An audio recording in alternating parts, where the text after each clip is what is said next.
bom dia, graça e paz, querido. Mais um dia que nós vamos começar animados e motivados, lembrando sempre a mesma palavra, que Jesus disse que no mundo nós teríamos aflições, mas que era importante que nós mantivéssemos um bom ânimo, porque Ele venceu o mundo. E hoje, mais uma vez, nós estamos vindo de uma semana, vamos encerrar essa semana falando sobre provisão e prosperidade.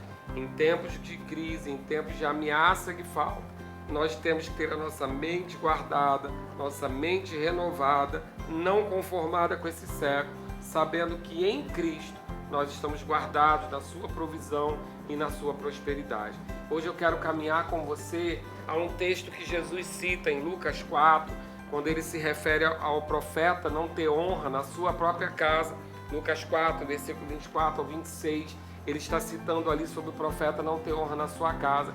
E ele cita a viúva de Sarepta, onde ele diz que aquela viúva não fazia nem parte da aliança de Israel, mas foi a ela que Deus enviou Elias para que Elias fosse alimentado. Então vamos conhecer esse texto lá em 1 Reis 17, e eu creio que a gente vai falar dele alguns dias, porque ele nos dá uma percepção, uma sombra daquilo que Jesus já fez por nós. 1 Reis, capítulo 17, a partir do versículo 1, o texto está dizendo sobre haver ali uma falta, um tempo de seca, um tempo de crise, onde não haveria chuva nem o orvalho, e haveria falta naquele lugar. Mas veio uma palavra do Senhor dizendo ao profeta, a Elias. Elias estava vivendo uma crise, não só nesse aspecto, mas também de perseguição. E no versículo 3 diz que o Senhor disse para ele: retira-se, vai para o lado oriental e esconde-se junto à torrente de Querite, fronteira ao Jordão. Beberás da torrente, e ordenei aos corvos que ali mesmo te sustentem. Queridos, eu quero que você grife na sua Bíblia essa expressão: ordenei aos corvos. Deus está dizendo que deu um comando, uma ordem para corvos, que são animais, são pássaros que se alimentam de carne, que eles alimentassem Elias, algo completamente contrário à natureza dos corvos. E ali, assim, Elias foi e ficou um tempo ali, e os corvos traziam pão e carne pela manhã, como também pão e carne ao anoitecer, e ele bebia da torrente. Então era algo realmente espetacular, que corvos, animais que comem, se alimentam de carne, e óbvio que todo pássaro também come pão, levassem esse alimento para Elias, sinal que eles estavam fartos e obedecendo ao comando de Deus. Mas lá no versículo 9, depois de dizer que a torrente secou, Elias recebe um novo comando, lá no 8 dizendo uma palavra para ele, no 9 diz assim: dispõe-te e vai a Sarepta, que pertence a Sidom, e demora-te ali, onde ordenei a uma mulher viúva que te dê comida.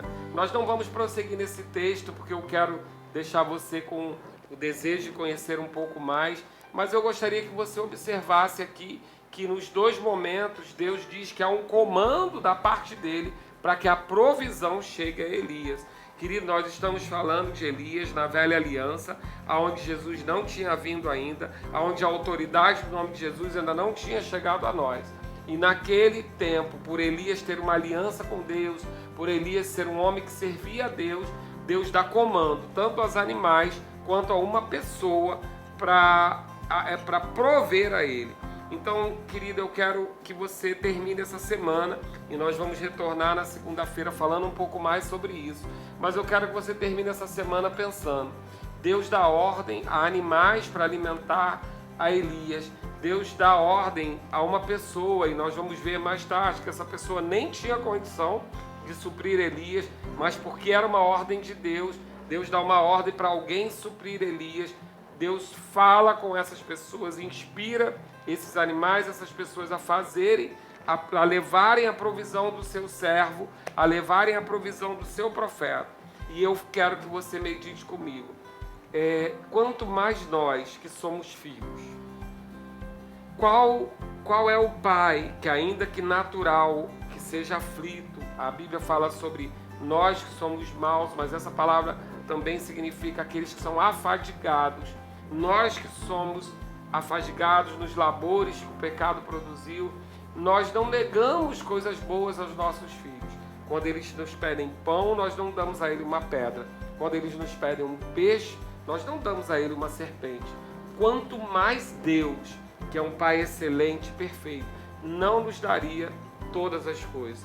Então, querido, eu quero que você termine essa semana motivado a crer que, da mesma maneira que Deus enviou o comando a favor de Elias, na nova aliança, esse comando pode sair da sua própria boca, porque Deus já nos deu a autoridade. Então, que da sua boca saia a declaração certa de que a provisão vai vir, de que a provisão não vai faltar, independente das circunstâncias, independente da forma que esse mundo tomou, porque você não é desse mundo.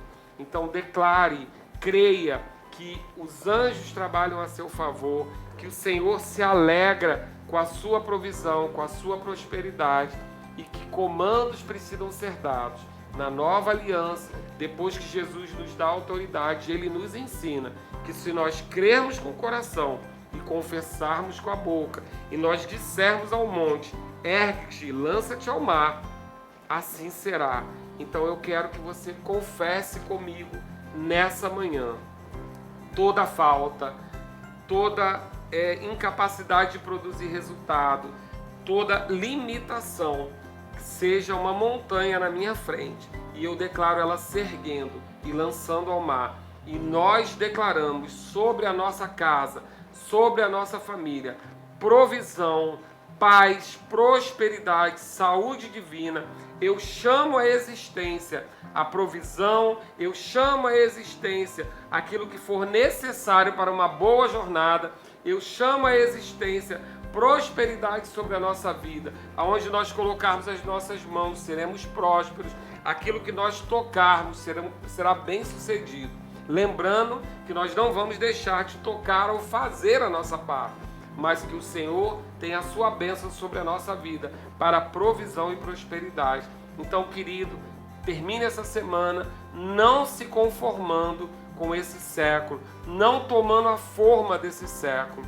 1000 cairão ao seu lado, 10.000 à sua direita, mas você não será abalado se você continuar crendo e declarando que o Senhor é o teu provedor e nada vai te faltar, em nome de Jesus. Tenha um final de semana rico e próspero, abençoado com a sua família, uma boa Páscoa, uma mesa alegre. Querido, nós não precisamos de muitas coisas para estarmos supridos ou alegres, se nós temos a paz que excede todo entendimento e a convicção da nossa aliança. Celebre essa aliança, celebre nesse fim de semana a sua aliança com o Senhor, e com certeza essa aliança vai trazer e manter na sua casa saúde, paz, alegria, provisão e prosperidade, em nome de Jesus. A gente se vê na segunda. Uma boa Páscoa para você, em nome de Jesus.